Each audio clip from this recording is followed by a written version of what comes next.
ঢালিউডের শীর্ষনায়ক শাকিবের বিপরীতে বসগিরি ও শুটার দুটি ছবির মাধ্যমে অভিষেক হয় নবাগত নায়িকা বুবলির। শাকিব বুবলির রসায়নকে কেন্দ্র করে সিনে না থাকা অপু বিশ্বাসের হঠাৎ আবির্ভাব। মূলত বুবলির ফেসবুক টাইমলাইনে শাকিবের সঙ্গে তার পরিবারের ছবিতে ফ্যামিলি টাইম ক্যাপশন নিয়েই চটেছিলেন অপু বিশ্বাস। এর পরের ঘটনা সবারই কম বেশি জানা। সব জল্পনা কল্পনা শেষে স্ত্রী অপু বিশ্বাস ও সন্তানকে স্বীকৃতি দেন শাকিব খান। এবার শাকিব বুবলি ইস্যু নিয়ে ফের কথা বললেন অপু।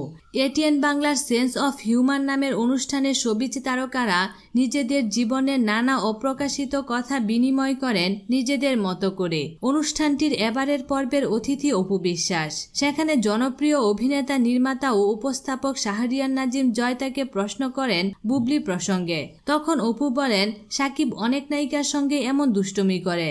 ফোন করে বলে, বেবি আমি ভাবতে পারছি না কেন তোমাকে এত ভাবছি, আমি বোধহয় তোমাকে ভালোবেসে ফেলেছি। এ নায়িকা আরও বলেন, এমন অনেক নায়িকার সঙ্গে ও দুষ্টুমি করে। বুবলির কাছে হয়তো বলেছে অপুকে তো আমি চিনি না।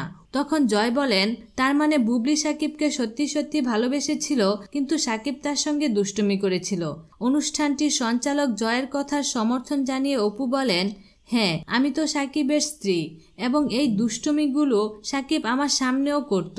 সেন্স অফ হিউমারের এ পর্বে অপু বিশ্বাস এমন অনেক চমকপ্রদ কথা জানিয়েছেন। পর্বটি 3 জুন রাত 11টায় এটিএন বাংলায় দেখানো হবে। বিনোদন জগতে নিত্য নতুন খবরাখবর জানতে আমাদের চ্যানেলটিতে সাবস্ক্রাইব করার জন্য আপনাকে আন্তরিক ধন্যবাদ।